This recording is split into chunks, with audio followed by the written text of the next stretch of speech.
Hi guys, thanks for tuning in to another episode of Nuggets News. Well, I want to do a bit of a casual, off-the-cuff style of video. I've got a few slides organised here, but to give you an update on the world of stablecoins, because there's been a fair bit change in the last year. Crazy to believe it's been a year since I did this video about the collapsing markets at the time and how to become your own bank. Now, in the past 12 months, we've seen so many occasions when people have had their accounts frozen. Banks say to businesses or individuals, we don't want to work with you. We've seen things like stablecoin transactions on Tether actually frozen by the company. A lot of criminals have been caught from using these blockchains because they are public. So there's lots of different facets and moving parts here, but there's a new class of stablecoins that's starting to grow, and it's pretty complicated. I think some people that are using them might not even be aware, so I want to cover that in a bit more detail for you today. So a bit of an update from this, but I would highly recommend going to watch this. If you're not familiar with how to be your own bank and the pros and cons of each, I might link this video for you down below. But as I said, in the past 12 months, this growth has been unbelievable. So back in 2013, Tether kicked off, and this was a tiny little market cap here, hundreds of thousands of dollars maybe. Even through 2017, Tether was still only in the tens of millions, and then it finally hit $1 billion in 2018, and it had the whole market share. Now, Tether was originally on Omni, which is a layer on top of Bitcoin, and it then started to move over to ETH. So we see that growth, and at some stage here, it passes over to Ethereum, and that's when Bitcoin was expensive, and now it's almost the other way around, where Ethereum is more expensive, and we see Tether on more blockchains, as well as a wide range of coins. Now, the majority of them are still on Ethereum, but I think we're going to see more and more that they're issued on second layers. They can go between different chains. If they're going to be used for payments and they're going to continue to grow at this amazing rate, it's 1,000% year-on-year growth. We're already at 10 billion, $100 billion, and that's very similar to the 24-hour turnover. So these coins are constantly turning over. It's like the velocity of money that we talk about. In this world of crypto, it's just so much faster. There's so much happening compared to the traditional world, where most dollars are just doing nothing and they don't even turn over once a year. Some of the latest data we've got says that the average stablecoin dollar turns over 20 times a year compared to 1 in the real economy. So look, Tether still does tower over the other 30, or I'd probably say there's closer to 50 or 100 stablecoins these days, but you probably haven't have heard a lot of them, and they just don't really have that liquidity, which is important as well. If you head over to these different websites like CoinMarketCap or CoinGecko, they'll often have like a stablecoin tab, and you can click on it, start to see all the different data, which one's got what in terms of market share. If we get rid of Tether, we can see that USDC has been the most rapid growing, and I think that probably has what it takes in terms of regulation to knock Tether off its perch in the number one spot. Because I'll talk about this more in a second, but Tether's just kind of sitting in this no man's land where it's not 100% transparent, but it's a centralized kind of coin. And then at the other end of the spectrum, we have all our decentralized coins in the world of DeFi. So it doesn't really fit any particular purpose that well, because if you want to avoid banks and all those trust issues, then you're going to use a decentralized coin. If you want to be 100% sure that there's $1 in the bank for every dollar of the stablecoin you're using, you want a coin that has audits and transparency, and Tether hasn't done that either. So I am going to interview the guys from Tether and Bitfinex. So I've been meaning to do that for a while. They had to cancel, but that is going to be a really interesting interview, and I'm going to ask all the tough questions, I promise you. So you can see these other companies that have all issued their own stable coins. The basic idea for most of these centralized ones is that there's $1 in the bank for every dollar that they issue. So there's a company that mints them and redeems them, but then we have all the different exchanges that sort of send them to each other as well. I did do a video about stablecoins. What was this, 2018? A long time ago now. And look, at the time, Tether FUD was everywhere, and it happens every year. It's just been again recently. All these different, conspiracy theories. There's no dollars in the bank. Oh, it's only partially backed. They're using the funds for something else. It's all, a big money laundering scheme. They're printing it out of thin air. People say whenever you see that Tether printer on Twitter, another $1 billion, that they're just printing it out of thin air and it's the only thing holding up the crypto market. So look, I don't actually believe in any of that. And I have touched on it in these videos in the past. I won't go into it today. We'll leave that for the interview. But now, one of the newer classes that's popped up is these algorithmic stablecoins. So most of you will understand the fiat-backed one-for-one in a bank, crypto-backed like Maker the DAI, where we have Ethereum, or now they've introduced other assets which are acceptable as collateral, and as long as it's over collateralized, there's more than $1 for every one DAI out there in existence. Synthetix is another protocol in this category. They used to use SNX, but now you can also use Ethereum tokens as a pool of assets that backs up not only the stablecoins in their ecosystem, but all those different synthetic assets. And then we've then got asset-backed. So I won't dive into those too much today, but these days we've got gold and silver, houses, all sorts of assets that are becoming tokenized. So I guess that's the way you can think of anything that's like stable or pegged. It's not just the one-to-one for US dollars. Guys, if you're completely new to all of this, we've got these resources. So head over to Collective Shift. This is all free. If you forget something or you don't understand a word I say in these videos, we've got all this info over there. So go over there, get the basics right, get it under your belt, because this is going to help you take profits. I guess that's probably one of the reasons I'm doing this video today, when so many of these alts have gone parabolic and people want to know, should I take a little bit of profit, and how do I do that? What are my options? So that's, go back, read these tutorials, watch these videos if you're a beginner and you're not confident in how to do this all yourself. The Ethereum super tutorial, where I cover all the different ways to do it, that's all time stamped as well. I'll put that down below. One thing I did want to mention was BitShares. So this was an old project from Dan Laramie. So before he did EOS, and before that it was Steemit, before that BitShares. So these guys actually set out to build a stablecoin, and it was pretty hard at the time. So can you imagine the crypto markets where we don't have any stablecoins, and basically no one was dealing with banks? So the only way to move value around was with actual crypto coins. And because Bitcoin and Litecoin and that are so wild, that idea of, hey, we need something that's a little bit stable that we can send between exchanges and kind of trust it to be pegged to $1, that was the first, I guess, experimentation where people were trying for ways to do that. But then Tether did come along and I guess do it better than anyone else, or Bitfinex was the #1 exchange. And that's probably why it took off. Now, some people don't realize that Tether have got a range of assets. So they've actually got Tether Gold, they've got Aussie dollar Tether, Euro, Chinese yuan. That's a whole nother conversation about when the Chinese government come out and say no one else is allowed to do Chinese pegged stablecoins apart from our system, and someone like Tether is already doing that. It's funny that they don't actually do high volumes of this. It's actually the USDT Tether that's really popular in China as well. So it's funny how these things work. Tether's moving onto the Solana blockchain. It's also on Algorand, Tron. So far and wide, I do wish that they had some more. They've got these transparency reports, but it's never been like a full proper audit. Anyway, the other ones that you guys probably know about are the gold and silver from Ainsley. They're listed on CoinSpot. Look, the thing with gold and silver tokens, and there's a few out there these days, people complain about the spreads, but the spreads are actually the same as if you went to buy gold and silver itself. So the spreads aren't there from CoinSpot or from Ainsley to make money. It's just, the difference in the price of bullion and running a business that has, expenses. Moving metal around the world isn't cheap. They can't have it, a 1 cent spread and we all get to trade in and out, but they don't make any money. So that's a question that just comes up so often. A lot of other exchanges these days have got either synthetic assets. FTX have got the GLD and silver ETFs.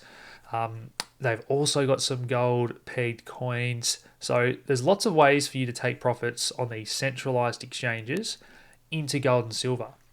Some people actually like the physical bullion, and you can, for example, ring up and say, hey, I've got my crypto, I want to sell, do it as an OTC transaction, and I want to go straight into gold and silver bullion. So there's different ways around it for those of you that hate banks and hate fiat currency altogether. But the big news for Bitfinex a couple of years ago was when one of the banks froze their assets. So $850 million, that's a big dent in the total amount of Tether, which was about $3 billion at the time from memory. And so, look, my theory is that they've always had troubles with the banks that they deal with, just like we have, just like crypto businesses have, just like you guys have probably had. When you're a bank and you're trying to send money around the world to like 100 different countries that are registered as Bitfinex users, one of them sends a big amount, freezes a huge chunky of money, it leaves a big hole, and you're there dealing with the banks trying to get it unfrozen. So what they did was issue like IOUs, almost like a bond or a share, you can think of it as, to cover that difference, use profits to pay it off over time. So there's been some really interesting experiments over the years with what's going on. But the ones that have got in trouble are obviously the ones that are running fractional reserves. That's another reason I don't believe Tether are, because if you think about the market cycles that go up and down, 1,000% up, 90% down, big whales are taking profits in the hundreds of millions of dollars. You're not going to do that. You're not going to run a fractional reserve and then someone tries to take hundreds of millions of dollars profit and you've got nothing there. And it's the same on the flip side. When all these people are pumping in money, they normally go to stablecoins first.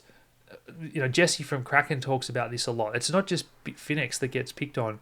Kraken and plenty of these other exchanges use lots of Tether over the years, and Jesse has spoken about that in detail. But Circle came along. They did things fully regulated. It seems to have just got a bit of trust, good brand recognition now, partnering up with like Coinbase. So this one has grown very, very quickly, even just in the past 12 months from $500 million to $6 billion. Now that is really insane when you think about it. Remember when I had a bit of a tweet storm with Raul and he was saying that these are still just so insignificant, and I was saying, hold on, year over year they're growing 1,000%.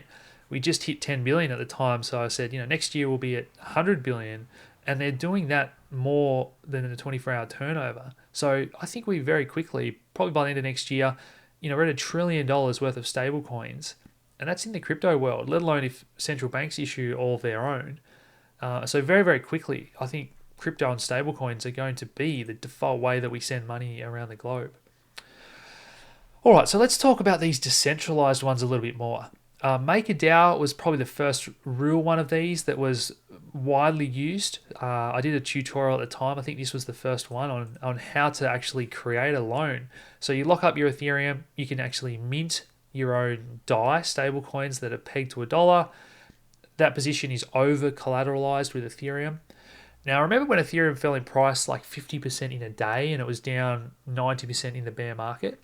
That's when these debt positions are getting automatically closed and liquidated. So they sell the Ethereum off to the market basically before it gets down below 1-to-1.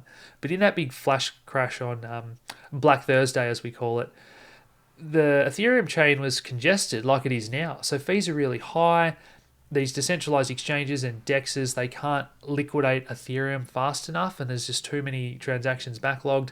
And that's when it all became a bit of a mess, and it became under collateralized. And that's when they had to sell more Maker tokens. They did a bit of an auction off. That's meant to happen automatically as the last resort emergency backup system. But again, because the chain was congested, it's trying to push these transactions through and sell Maker so that it's backed 1-to-1 again, but it couldn't get through. So, man, what a crazy world. This is just the maker.tools website. We can see all the stats about how many people have CPDs open, how many are close to liquidation. This is where the whales try and push price around towards the ether price that would liquidate everyone. So, yeah, I just find this stuff fascinating. If you head over to DeFi Pulse, you can see the different coins, where you can go to lend them or borrow them. You can find arbitrage opportunities here. I think you can also sort it by asset here, and it'll tell you the places where you can get the best returns as well. DeFi Pulse, that one is. This one is Pools.fyi. So again, telling you the best liquidity pools where you can get the highest returns.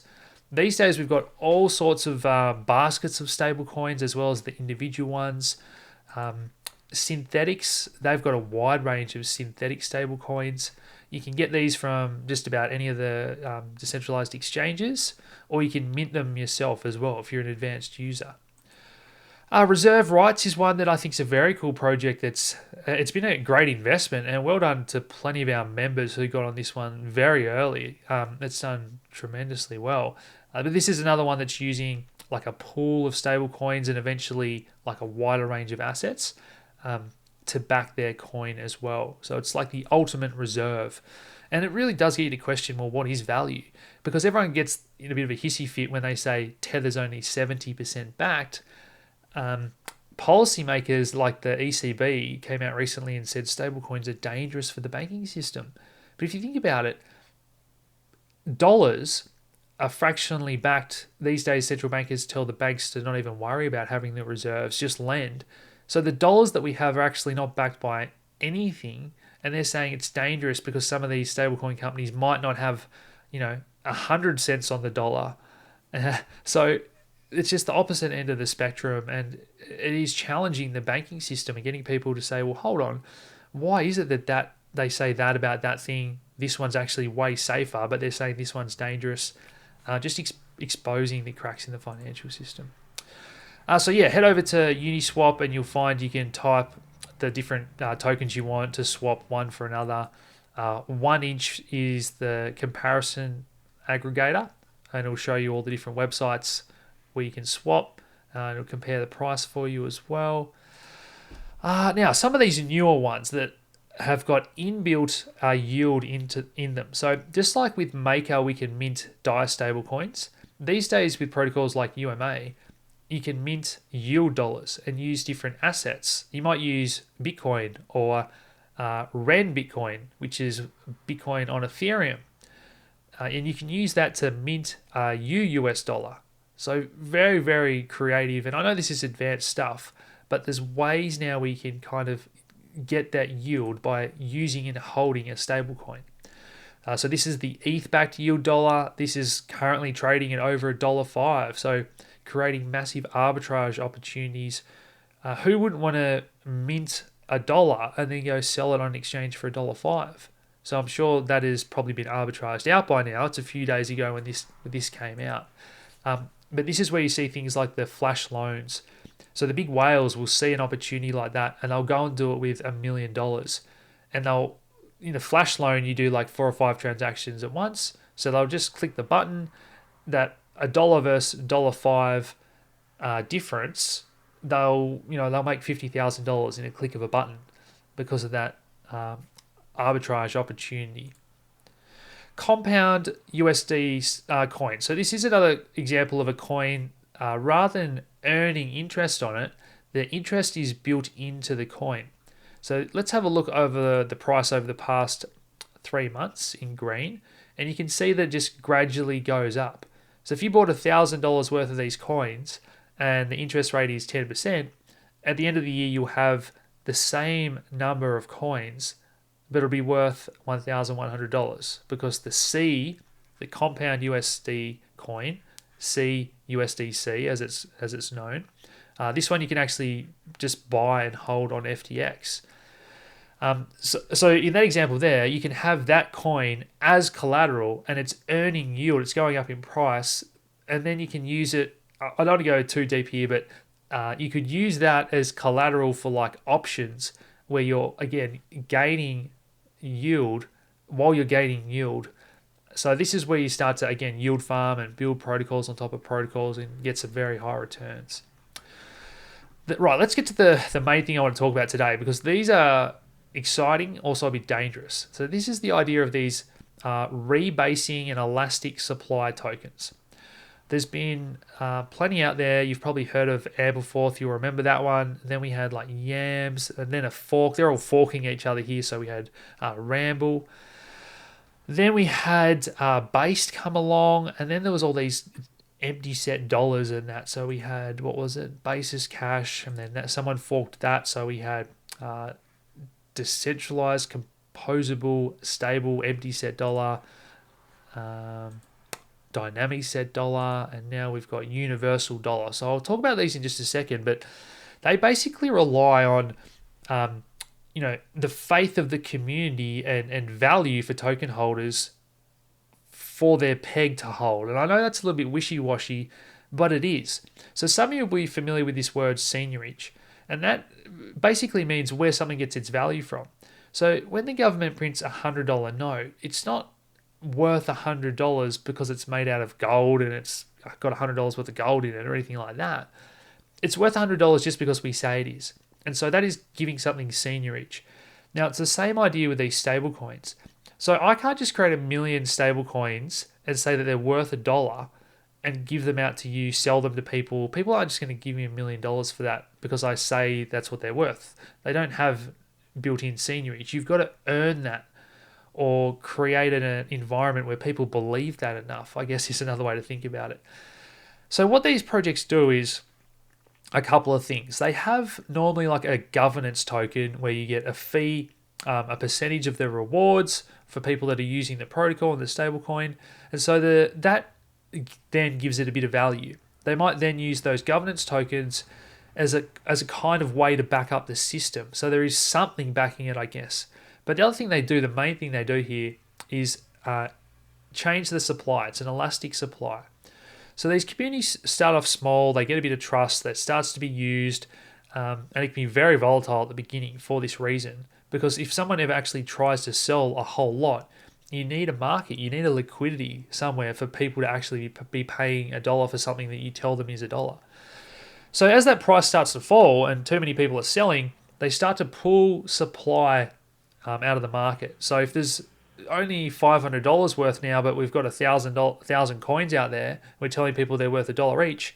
Well, now we need to pull out 500 coins from circulation so that the $500 has got 500 coins. It's back to a one-to-one. So that's the elastic supply concept.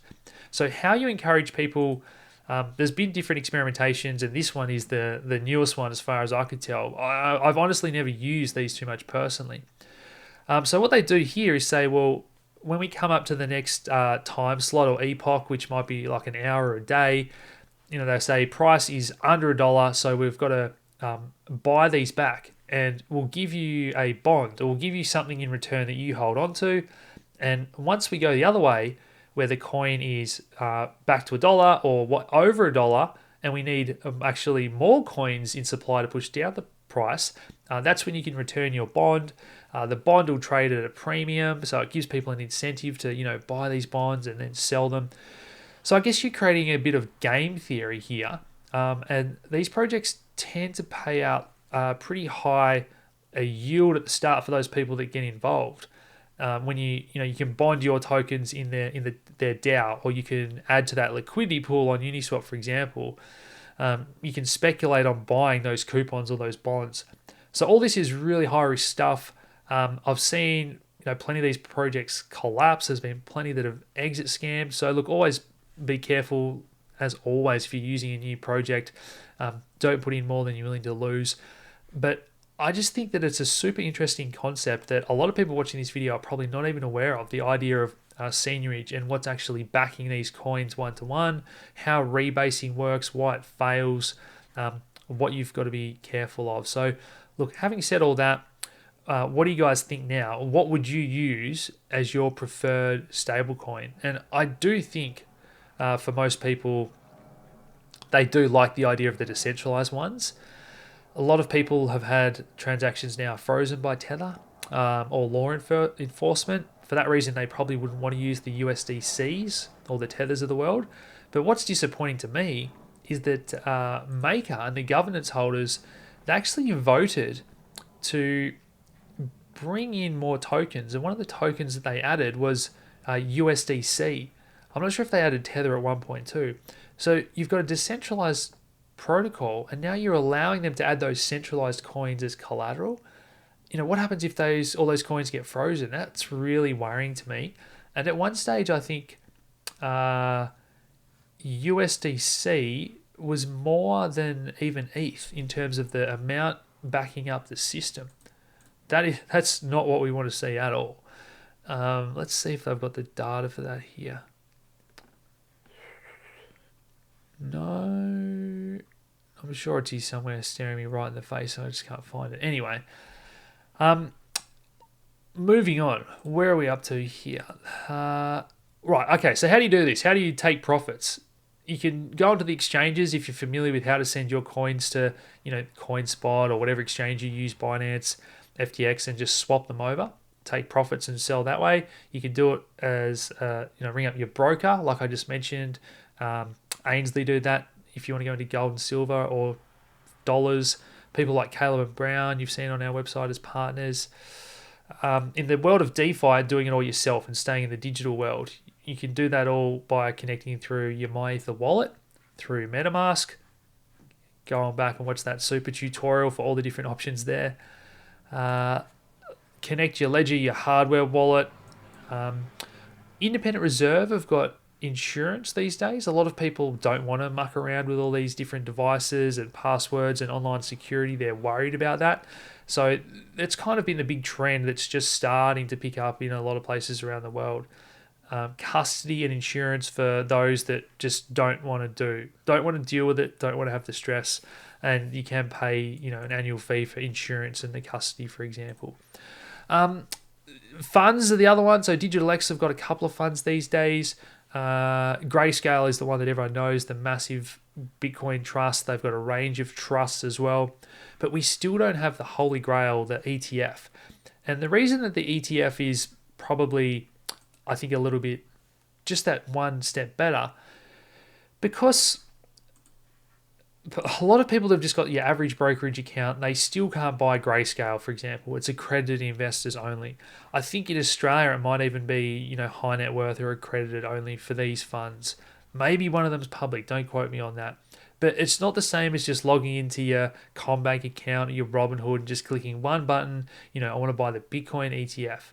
And as long as that's backed by real Bitcoins, that's creating demand for the real underlying asset, as opposed to, the futures markets where we can just have, infinite amount of futures contracts created. Okay, so hopefully that's a good explanation about how you can take profits, the pros and cons of each. There's actually not a perfect coin that I would say to use. You really have to decide, do you want to go into gold and silver? Do you want to go into the physical or to the tokens? Do you trust DAI? Or do you actually want to trust the USDC? You're happy with the regulation side of things. Are you just happy to ride out the volatility long term and stay in Bitcoin? They're the different options you've got. Hopefully that's a good explanation all the way through, from the pegged to the synthetic assets to these new algorithmic coins, the ways that you can earn yield on them yourself or by lending them to others, borrowing them yourself. You might even borrow to arbitrage somewhere else to make a higher yield. So look, a little bit of an all-rounder, a bit of an off-the-cuff video today. I hope you guys have enjoyed that. It's something different. Smash that like button, subscribe if you haven't already, head over to our website, Collective Shift, get your friends and family there for all that education, and I'll talk to you again soon. Cheers.